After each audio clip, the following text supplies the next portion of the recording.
You found the right candidate. The interviews are finished, the team is on board, and you are ready to send an offer. The only complication is they live in a country where your business has no legal presence. The hiring funnel often halts at this specific stage. Unfamiliar logistics create friction, and the process stalls between two options: hiring quickly but outside local labor laws, or waiting months for a full corporate setup.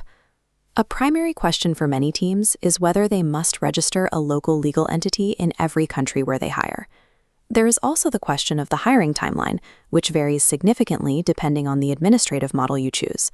Furthermore, labor laws in most jurisdictions mandate specific statutory benefits, like pensions and paid leave, that are not optional for the employer.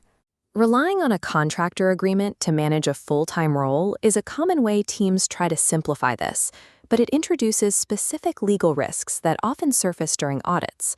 Moving forward requires choosing one of three legal routes that balance the need for speed with the requirements of local compliance. Route 1 is registering a local entity. This involves incorporating a full corporate subsidiary under the foreign nation's laws, which includes establishing local tax registrations and bank accounts. This matrix tracks three options. With a local entity, you gain direct control over HR and IP. However, the cost is steep: high setup fees, ongoing accounting, and timelines stretching months. This path is for companies building permanent regional hubs. For single hires, the overhead is rarely justifiable. Route 2 is engaging the worker as an independent contractor. This path avoids corporate setup costs and allows for immediate onboarding, making it a common choice for teams moving quickly. On the second row, setup and time costs are low. However, contractor status faces strict legal tests. If they work fixed hours or exclusively for you, the law considers them employees. Misclassification triggers severe financial risks, including retroactive taxes, unpaid benefits, and heavy government penalties. Labor authorities prioritize a reality of the daily working relationship over the language used in a signed contract. Treating a full-time worker as a contractor is the most common error in global hiring, and it often results in significant localized penalties. Route 3 is utilizing an employer of record, or EOR. An EOR is a third-party company that already has a registered entity in the target country.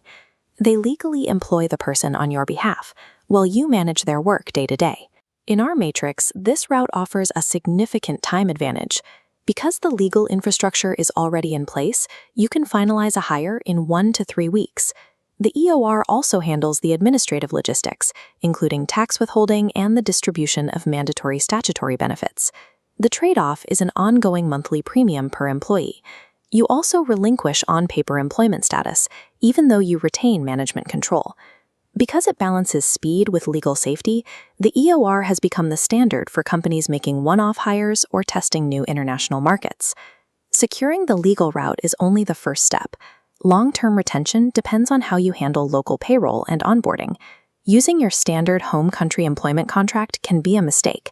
These documents rarely account for mandatory local notice periods and severance rules, which apply from the first day of employment in many countries. There is also the currency risk. If you set an overseas salary in your home currency, the employee's take-home pay will fluctuate based on exchange rates, creating instability in their earnings.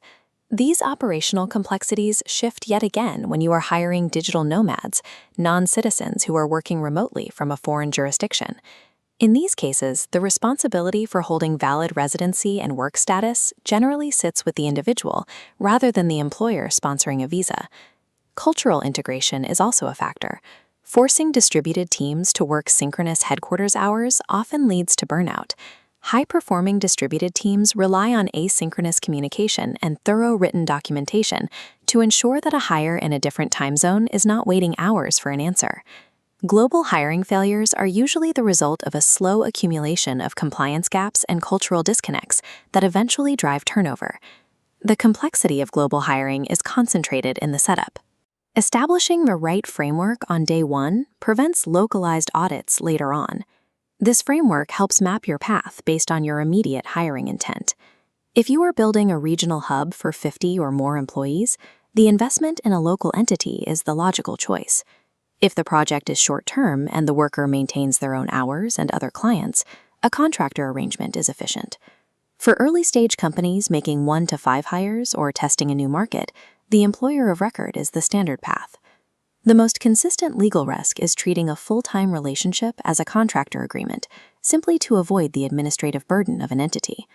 Modern EOR platforms and established frameworks mean geographic borders no longer have to be the reason you pass on candidates.